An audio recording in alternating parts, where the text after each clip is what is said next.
Astaghfirullah. Innal hamdalillah nahmaduhu wa nasta'inuhu wa nastaghfiruh wa na'udzu billahi min shururi anfusina wa sayyiati a'malina. Man yahdihillahu fala mudilla lahu wa man yudlil fala hadiya lahu. Asyhadu an la ilaha illallah wahdahu rabbi la syarika lahu wa asyhadu anna Muhammadan abduhu wa rasuluhu alladzi la nabiyya ba'dahu. Faqala Allahu azza wa jalla ya ayyuhalladzina amanu taqullaha haqqa tuqatih wa la tamutunna illa wa antum muslimun, amma ba'du. Ma'asyiral muslimin yang dimuliakan Allah Subhanahu wa taala, sebelum khatib menyampaikan khutbahnya, biasa khatib berpesan agar kita senantiasa meningkatkan ketakwaan kita di hari Jumat ini dan memperbanyak salawat kepada Nabi sallallahu alaihi wa ala alihi wasallam. Usikum bitaqwallah faqad fazal muttaqun. Fa usalli wa usallimu ala sayyidina Muhammadin wa ala alihi wa sahbihi ajmain. Ma'asyiral muslimin yang dimuliakan Allah Subhanahu wa taala, tema pada Jumat kali ini kita akan membahas perkara yang bisa menenangkan hidup kita, bisa membawa keberkahan bagi keluarga dan usaha kita, bahkan bisa membawa kebaikan sepanjang kita masih hidup di dunia. Apa amalan itu? Amalan itu sangat mulia di hadapan Allah Subhanahu wa taala, dan amalan itu disebut birrul walidain, berbakti kepada kedua orang tua. Di dalam surah Isra Allah Subhanahu wa taala mengatakan, wa qada rabbuka alla ta'budu illa iyyah wa bil walidaini ihsana imma yablughanna indakal kibaru ahaduhuma aw kilahuma fala taqul lahumā uffin wa la tanharhumā wa qul lahumā qawlan karīmā wafid lahumā janahadh dhulli minar rahmah wa qur rabbirhamhumā kama rabbayani saghira. Di dalam surah Isra ini banyak pelajaran yang kita akan petik seputar apa yang kita akan bahas di Jumat kali ini. Ma'asyiral muslimin yang dimuliakan Allah Subhanahu wa taala, di sini Allah Subhanahu wa taala berfirman, wa qadha rabbuka alla ta'budu illa iyyah wa bil walidaini ihsana. Dan Rabbmu telah memerintahkan kepadamu ya Muhammad agar senantiasa beribadah kepada Allah Subhanahu wa taala, mentauhidkan Allah dan juga berbuat baik kepada kedua orang tua. Abdullah ibn Abbas radhiyallahu anhu mengatakan, ada 3 perkara yang tidak mungkin dilepaskan sepanjang hidup manusia. Yang pertama, salat dan zakat. Yang kedua, taat kepada Allah dan Rasulnya. Dan yang ketiga, berbuat baik atau bertauhid kepada Allah, kemudian berbuat baik kepada kedua orang tua. Ma'asyiral muslimin yang dimuliakan Allah Subhanahu wa taala, Allah Subhanahu wa taala berfirman dalam ayat yang lain, wa wassaynal insana biwalidayhi, dan sungguh kami wasiatkan kepada manusia agar berbuat baik kepada kedua orang tua. Maknanya, sebelum Anda melakukan hal-hal yang menyakitkan kepada orang tua, ingat bahwa birrul walidain itu adalah wasiat Allah Subhanahu wa taala. Kalau seandainya orang tua kita berwasiat, kemudian kita tidak melaksanakan wasiat saja, terkadang kita takut selaku anak, khawatir kewalat dan yang lain sebagainya. Bagaimana kalau wasiat itu Allah yang mewasiatkan kepada kita? Ma'asyiral muslimin yang dimuliakan Allah Azza wa Jalla, maka birrul walidain adalah perintah Allah Subhanahu wa taala sekaligus wasiat Allah Subhanahu wa taala. Kemudian Allah Subhanahu wa taala lanjutkan ayatnya, imma yablughanna indakal kibar ahaduhuma aw kilahuma fala taqul lahumā uffin wa la tanharhumā. Apalagi kalau seandainya kedua orang tua kita ini, apakah dua-duanya sudah lanjut usia atau satu di antara keduanya sudah lanjut usia, maka Allah mengatakan jangan pernah kita katakan kalimat apalagi membentaknya. Apa faedahnya di sini? Kita disuruh untuk menjaga perasaan orang tua. Nabi Allah Yusuf alaihi salam ketika sudah memboyong seluruh keluarganya, memboyong ayah ibunya Ya'qub alaihi salam dan juga 11 saudaranya ke Mesir, kemudian mereka dihormati. Yusuf bercerita di hadapan orang tuanya Ya'qub tentang kisah masa lalunya. Tapi Yusuf seorang nabi harus memberikan teladan. Ketika dia bercerita soal saudara-saudaranya, Yusuf tidak menceritakan secara detil bagaimana kezaliman saudara-saudaranya yang sudah memasukkan ia ke sumur, diambilnya oleh para peniaga, kemudian dijual jadi budak, dan begitu seterusnya. Yusuf tidak bercerita kepada Ya'qub, padahal Yusuf bisa saja bercerita kezaliman mereka untuk dipetik pelajarannya. Tapi Yusuf tahu perasaan orang tuanya, maka dia hanya mengatakan di hadapan Ya'qub, ba'da an nazagha syaitan baini wa baina ikhwati, sesungguhnya hubungan kami retak antara aku dan saudaraku dikarenakan ulah syaitan. Yusuf hanya mengkambing hitamkan syaitan dan tidak menceritakan secara detil bagaimana perbuatan saudara-saudaranya kepada dirinya. Kenapa Yusuf melakukan seperti itu? Karena dia ingin menjaga perasaan orang tuanya. Karena bagaimanapun birrul walidain yang paling tinggi adalah seorang anak bisa menjaga perasaan orang tua.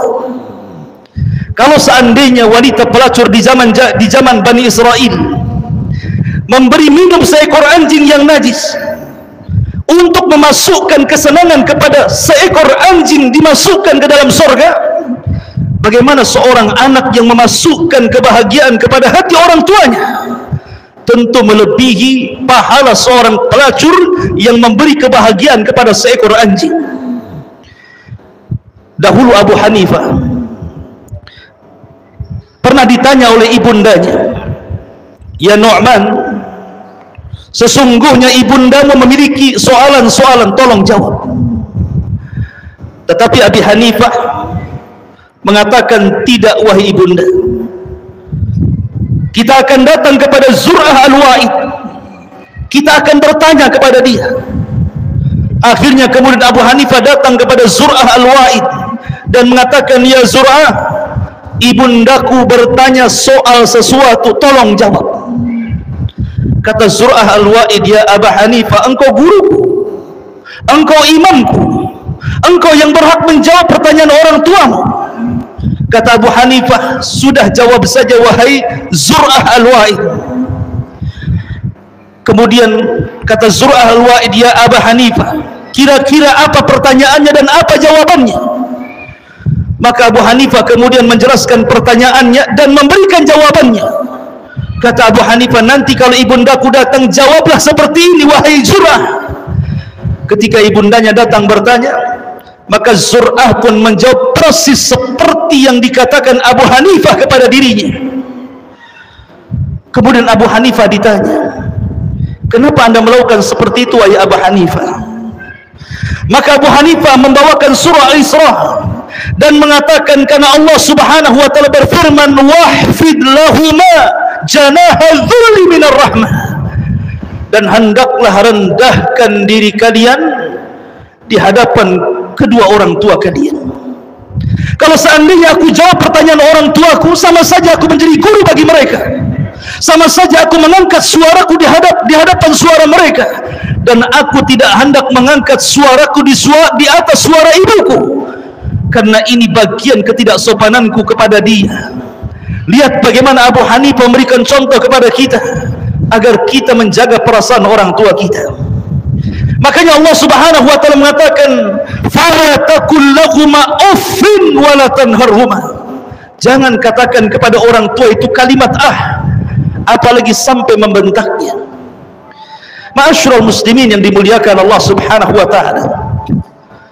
Terkadang ada seorang anak yang mengeluh.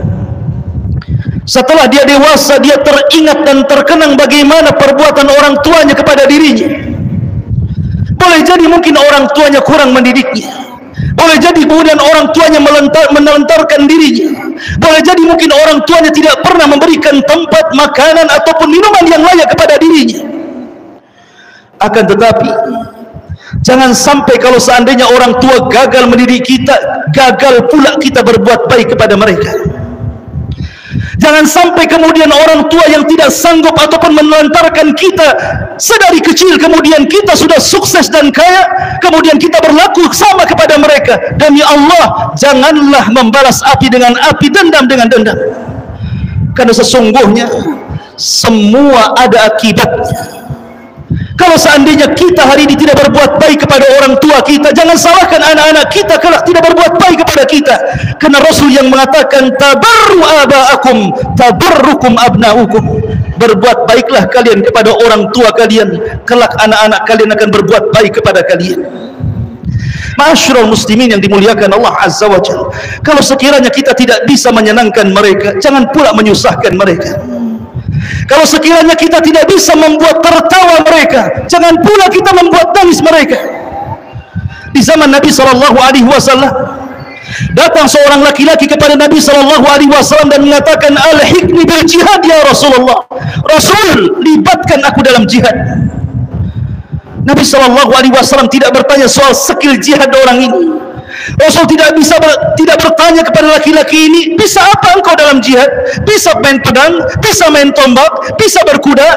Tidak, Rasul tidak bertanya soal skill jihad.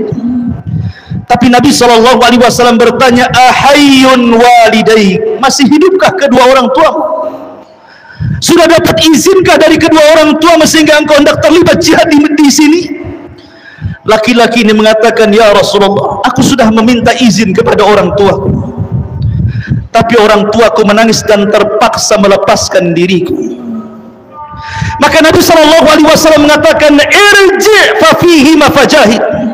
Kalau begitu pulanglah kamu, berjihadlah kepada kedua orang tuamu, buat mereka tertawa sebagaimana engkau sudah membuat mereka menangis. Begitulah harusnya kita. Kalau kita tidak bisa membahagiakan orang tua kita, minimalnya jangan pernah menyengsarakan mereka. Paling tinggi atau paling rendah, kalau kita tidak bisa berbuat apapun kepada orang tua kita, minimalnya doakan mereka dengan doa kebaikan. Walaupun mungkin doa dengan doa yang mustahil, seperti mengatakan, ya Rabb, kalau seandainya aku memiliki usia yang panjang, berikanlah sebagian usiaku kepada mereka. Kalau seandainya aku memiliki kesehatan yang banyak, berikanlah sebagian kesehatanku untuk mereka. Harusnya seperti itu seorang anak kepada orang tua. Tapi di zaman sekarang, kita bisa melihat di medsos, di masyarakat, bagaimana seorang anak berani membentak orang tuanya, seolah-olah orang tuanya tidak punya perasaan sama sekali. Ma'asyiral muslimin yang dimuliakan Allah Subhanahu wa taala, dia tidak paham dalam hadis Nabi SAW, ridallah fi ridal walidain wa suhtuhu fi suhtihima, bahwa redoknya Allah itu tergantung kepada redoknya kedua orang tua, dan durhakanya Allah ataupun kemarahan Allah karena marahnya orang tua kepada kita. Ma'asyiral muslimin yang dimuliakan Allah Subhanahu wa taala, maka Islam sangat menjunjung amalan birrul walidain. Kemudian Allah Subhanahu wa taala mengatakan, wahfid lahuma janaha dhulli minar rahmah, dan rendahkanlah di hadapan kedua orang tuamu. Boleh jadi sebagian orang tua kita bodoh, mereka tidak sekolah. Boleh jadi sebagian orang tua kita tinggal di desa, Mereka tidak kenal apa-apa.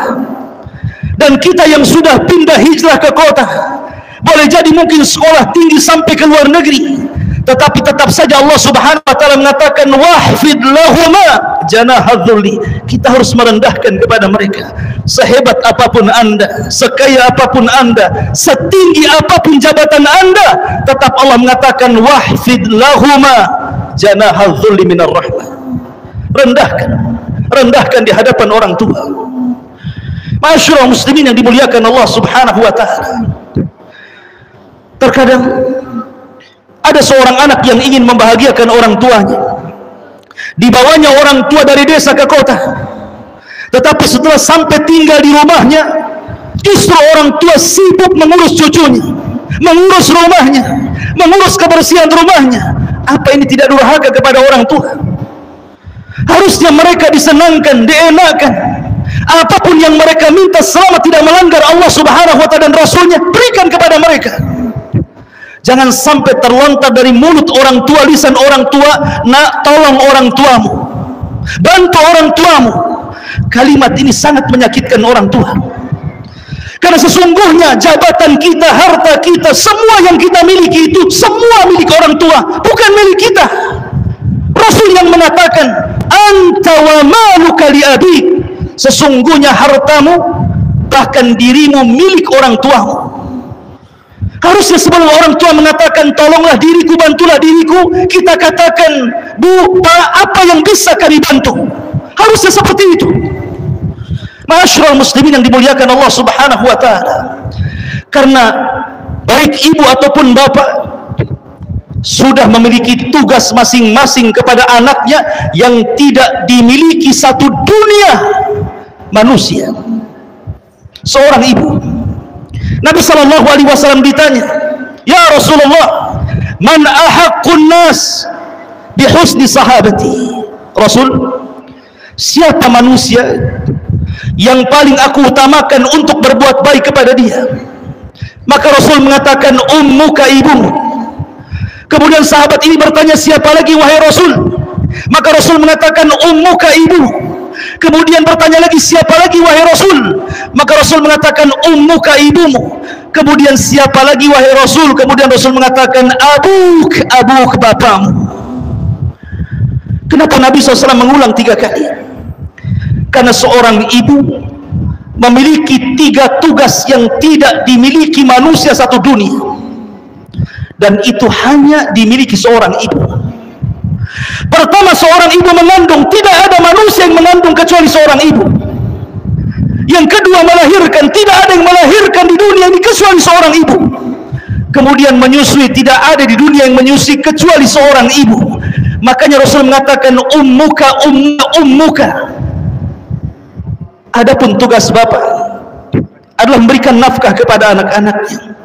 Sekaya apapun orang kaya yang suka menyumbang, membantu fuqara wal masakin, tidak ada orang kaya yang memberi makan 3 kali kepada fakir miskin setiap hari. Tidak ada. Cari orang kaya yang memberi makan setiap hari 3 kali kepada fakir miskin. Itu hanya bisa dilakukan seorang ayah. Dia bekerja siang malam, keluar pagi, pulang petang, berkeringat karena untuk anaknya, dan tidak ada penyesalan sama sekali. Bahkan terkadang dia tidak peduli dengan rasa capeknya, tetap saja dia memberikan makan 3 kali kepada anaknya. Belum lagi jajannya, belum lagi pakaiannya, belum lagi tempatnya, belum lagi kesenangannya. Ma'asyiral muslimin yang dimuliakan Allah Azza wa Jalla. Dari sini Rasul mengatakan, tidak ada kebaikan yang bisa membandingi kebaikan orang tua.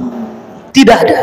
Sehebat apapun Anda memberikan pakaian, memberikan tempat, memberikan kendaraan, tidak ada yang bisa menjangkau kebaikan orang tua. Abdullah ibn Umar radhiyallahu anhu melihat ada orang yang menggendong orang tuanya sejak waktu ibadah haji. Tawaf ibunya digendong, sa'i ibunya digendong, lempar jumrah ibunya digendong, mulai daripada awal haji sampai akhir haji. Dia gendong orang tuanya dengan lelah letih, hampir mati dia menggendong orang tuanya. Tapi itu demi kebaikan orang tuanya.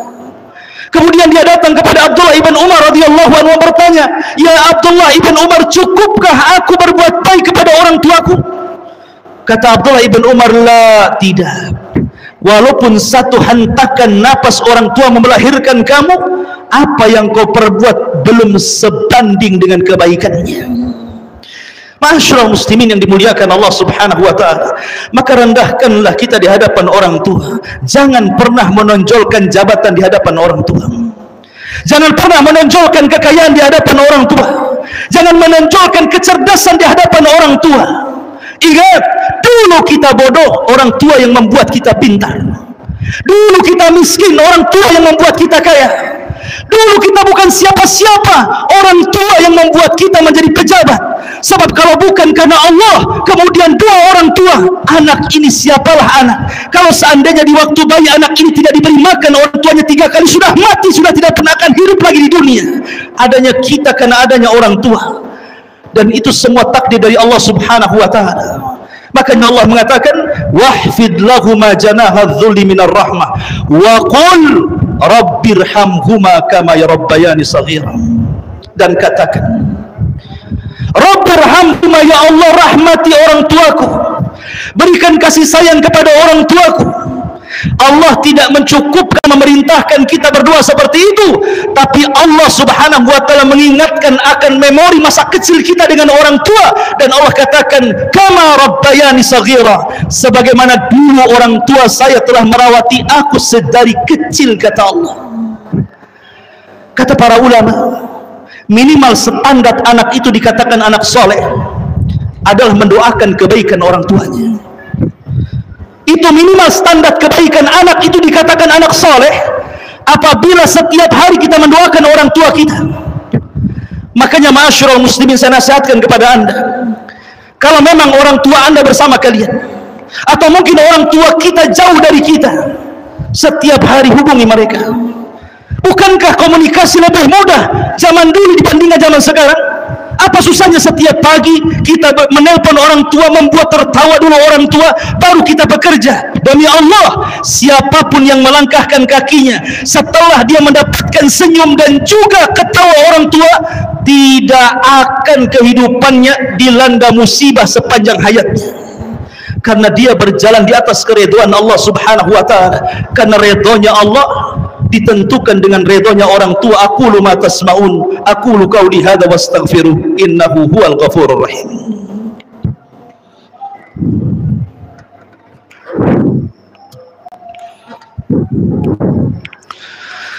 Bihamdillah wassalatu wassalamu ala Rasulillah wa ala alihi wa sahbihi wa mawalah, wa la haula wa la quwata illa billahi wa ba'd. Seorang syekh bercerita, kejadiannya tentu ada di Arab Saudi sana. Ada suami istri, di rumahnya ada orang tua suaminya dan mengurus anak-anaknya atau cucu-cucunya. Suatu hari suami istri ini keluar, dan tidak mungkin tidak dia harus membawa orang tuanya sebab punya anak-anak kecil yang nakal. Terpaksa orang tuanya harus ikut untuk merawat cucu-cucunya dan anak-anak dari suami istri ini.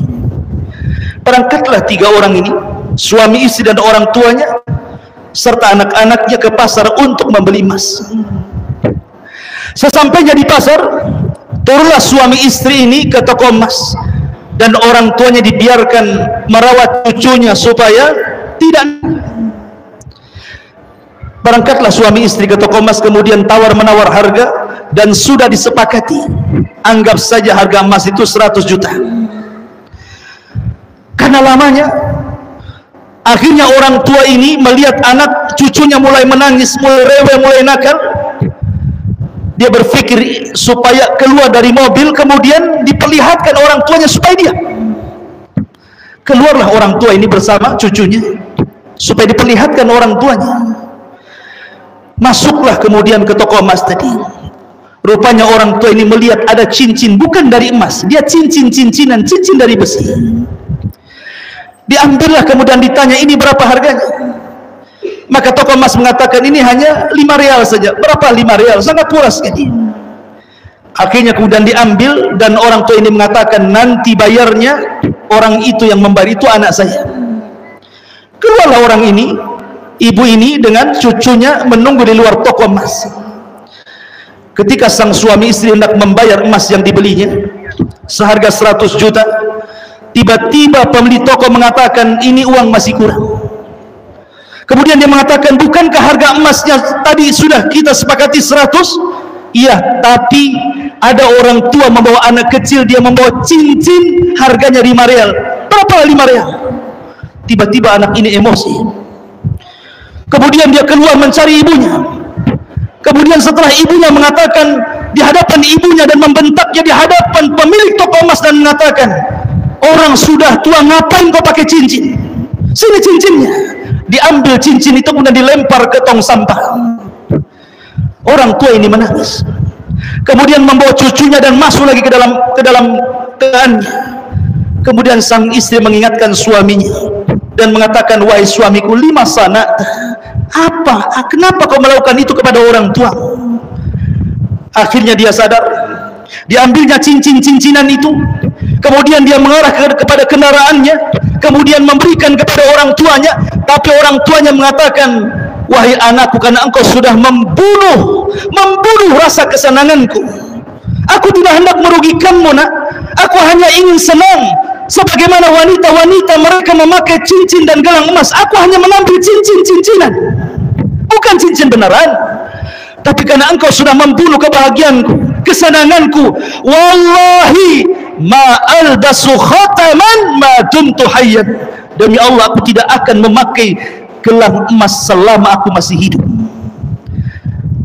Masyarakat muslimin, lihat gambaran seorang anak yang durhaka kepada orang tua, tidak pernah menjaga perasaan orang tua. Tapi di sisi lain ada kisah seorang syekh bercerita tentang dua anak muda yang menceritakan tentang kedua orang tuanya. Ketika syekh ini selepas melaksanakan sholat Jumat, datang dua anak muda menangis, dan salah satunya mengatakan, wahai syekh, sesungguhnya orang tuaku waktu hari Kamis kemarin dia berpuasa, dan aku sudah menjanjikan kepadanya untuk memberikan iftar makanan terbaik yang disukai orang tua. Kata syekh, hasanan, baik, engkau sudah melakukan yang terbaik kepada orang tuamu. Tapi anak ini mengatakan, ya syekh, masalahnya begini, ketika aku sudah menjanjikan hendak memberikan iftar terbaik untuk puasa Kamisnya orang tuaku, karena kesibukanku bekerja, akhirnya aku lupa, dan baru ingat setelah maghrib aku pun bergegas pulang, rupanya orang tuaku sudah iftar dengan hanya segelas air putih, dan aku pun menyesal. Lalu apa yang harus aku lakukan, wahai syekh? Maka syekh mengatakan, kalau begitu bertobatlah, nak. Ulanglah hal itu kedua kalinya. Nanti kalau Senin dia berpuasa, maka belikan makanan yang terbaik, yang lebih engkau makanan itu kau belikan yang terbaik lagi daripada apa yang sudah kau janjikan sebelumnya. Maka anak ini mengatakan, ya syekh, itu sudah kami pikirkan. Akan tetapi orang tua kami pada hari Jumat masuk rumah sakit, kemudian Sabtu koma, kemudian Ahad meninggal dunia, dan aku tidak sempat memberikan iftar terbaik kepada kedua orang tuaku. Lihat bagaimana gambaran seorang anak yang saleh, yang tahu kebutuhan orang tuanya. Harusnya seorang anak seperti itu, bukan sebaliknya durhaka kepada orang tuanya. Ingat, salah satu doa Jibril yang didoakan, yang diaminkan Nabi SAW adalah, ragima anfu rajulin adraka walidayhi falam yudkhilahul jannah. Celaka dan binasa seorang anak yang masih mendapatkan hidup kedua orang tuanya, tapi tidak menjadikan kedua orang tua yang masih hidup itu memasukkan dia ke dalam surga. Hasan al-Basri sampai suatu ketika menangis. Kemudian murid-muridnya bertanya, ya imam, kenapa anda menangis?